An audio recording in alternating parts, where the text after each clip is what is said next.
আসসালামু আলাইকুম। স্বাগতম সবাইকে।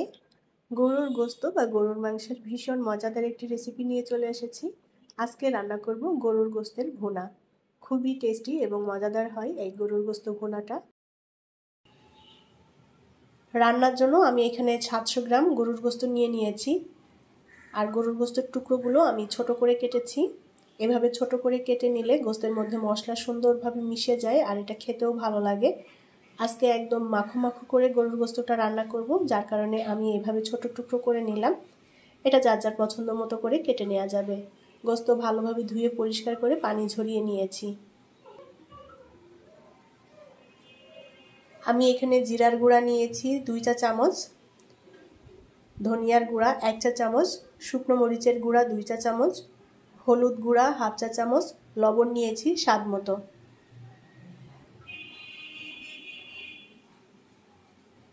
গরম মশলা আমি বেটে দিয়েছি, এখানে 1.5 চা চামচ গরম মশলা বেটে নিয়েছি।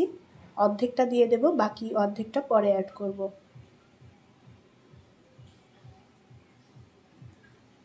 এখন দিয়ে দেব 1 টেবিল চামচের মতো সরিষার তেল। আমি রান্নাটা সরিষার তেল এবং রেগুলার রান্নার তেল দুটো মিলিয়ে করব। এখন গোশতটা মশলার সাথে সুন্দর করে মেখে নেব।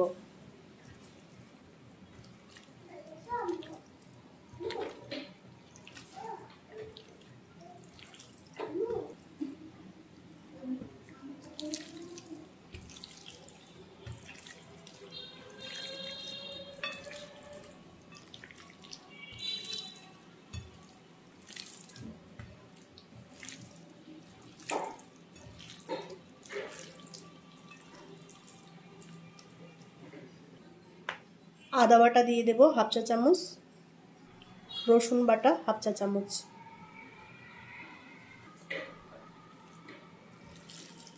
গোশত সুন্দর করে মেখে নিতে হবে যেন প্রতিটা গোশতের টুকরে মশলা মিশে যায়।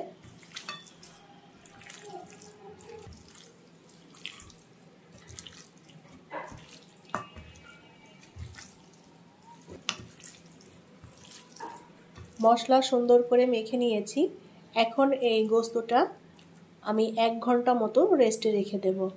এতে করে যে মশলাটা মাখালাম, মশলা গোশতের মধ্যে সুন্দরভাবে মিশে যাবে। প্যানে রান্নার জন্য তেল দিয়ে দেব। আমি প্রথমে রেগুলার রান্নার তেল দিচ্ছি 2 টেবিল চামচ পরিমাণ, সাথে সরিষার তেল দিয়ে দেব 1.5 টেবিল চামচের মতো। সম্পূর্ণ রান্নাটা চাইলে সরিষার তেল দিয়েও করা যাবে অথবা রেগুলার রান্নার তেল দিয়ে। আমি 2 তেল মিক্স করে দিয়েই রান্না করছি। এটা খেতেও খুবই মজার হয়। 1 চা চামচ নিয়েছি আস্ত জিরা আর নিয়েছি 2টা তেজপাতা তেলের মধ্যে দিয়ে দেব। আর দিয়ে দেব পেঁয়াজ। পেঁয়াজটা আমি চাক করে একটু মোটা করে কেটে নিয়েছি। আমি এখানে ছোট সাইজের 6টা পেঁয়াজ কেটে নিয়েছি।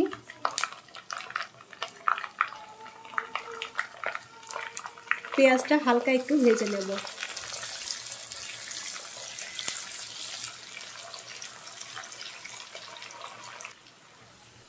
পেঁয়াজটা আমি লাল করে ভাজবো না, হালকা ভেজে নিয়েছি।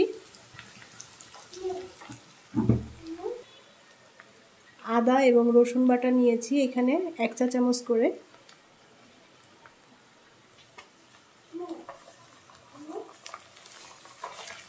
আদা রসুন বাটা দিয়ে আর একটু ভেজে নেব যাতে কাঁচা গন্ধ চলে যায়।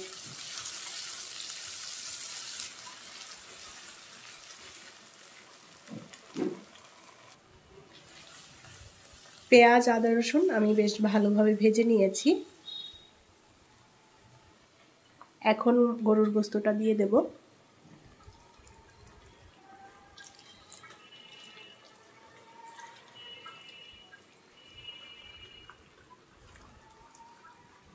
সুন্দর করে নেড়ে চেড়ে মিলিয়ে নেব।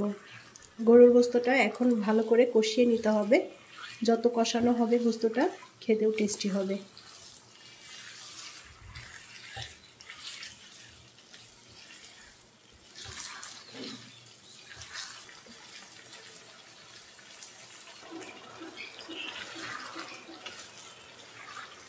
গোশতটা আমি 6-7 মিনিট মতো কষিয়ে নিয়েছি আর গোশতে পানি ছাড়তে শুরু করেছে।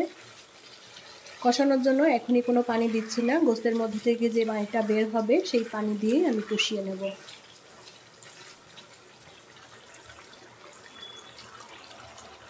অল্প আছে এখন ঢেকে দিয়ে আমি রান্না করে নেব।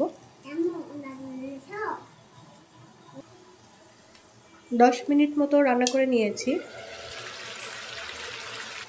ঢাকনা খুলে মাঝে মাঝে একটু নেড়ে চেড়ে দিতে হবে উল্টাপাল্টা করে, যাতে প্রতিটা মাংস সুন্দর মতো সেদ্ধ হয়ে যায়। সুন্দর করে নেড়ে চেড়ে দিয়েছি, আবারও ঢেকে দিয়ে রান্না করে নেব। আরও 15 মিনিটের মতো আমি গোস্ত রান্না করে নিয়েছি। আর এর মাঝে আমি কয়েকবার উল্টাপাল্টা করে নেড়ে চেড়ে দিয়েছিলাম। গোস্ত মোটামুটি সুন্দর করে কষানো হয়ে গিয়েছে। যত কষানো হবে একটু সময় নিয়ে গোস্তের টেস্টটাও ততই বাড়বে।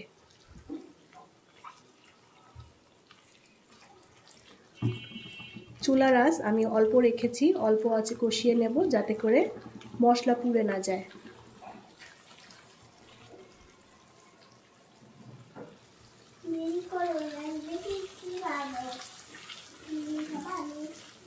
গোস্তটা আমি সুন্দর করে কষিয়ে নিয়েছি আর ভাজা ভাজা হয়ে গিয়েছে মশলা।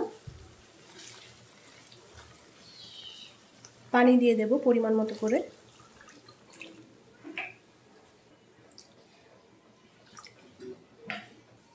আমি ঝোল রাখবো না, একদম মাখো মাখো করে রান্না করব, সেভাবেই পানিটা দিয়ে দিলাম।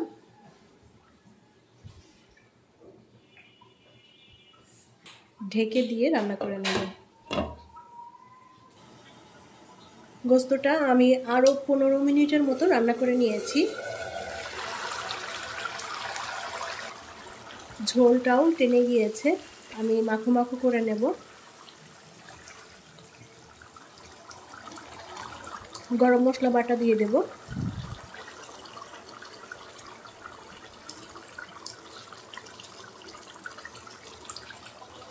আর দিয়ে দেব 5টা কাঁচামরিচ। নেড়ে চেড়ে মিলিয়ে নেব মশলাটা।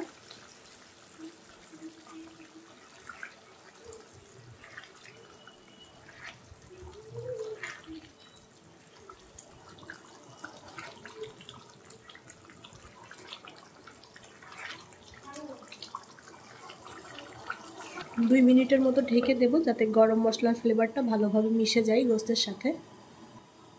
2 মিনিট পর ঢাকনা তুলে নেব।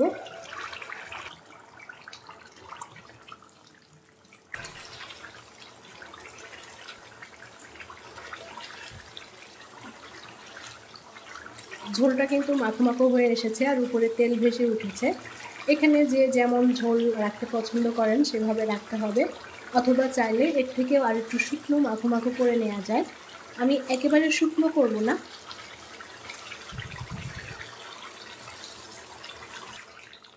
গরুর গোস্ত ভুনা রান্না করা হয়ে গিয়েছে, এখন এটা আমি নামিয়ে নিয়ে পরিবেশন করব।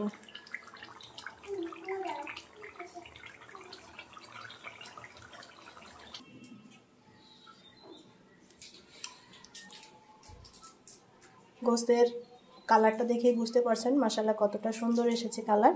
একদম মাখো মাখো করে নিয়েছি আমি। এই গোস্ত ভুনাটা রুটি, পরোটা, সাদা ভাত, পোলাও, খিচুড়ি সব কিছুর সাথেই দারুণ লাগে খেতে।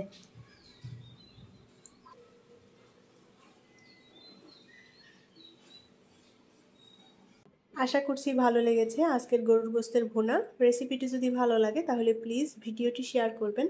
এখনও যারা আমার চ্যানেলে নতুন, চ্যানেলটি সাবস্ক্রাইব করেননি তারা প্লিজ আমার চ্যানেলটি সাবস্ক্রাইব করে নেবেন এবং পাশে থাকা ছোট্ট বেল আইকনটি প্রেস করে দিবেন।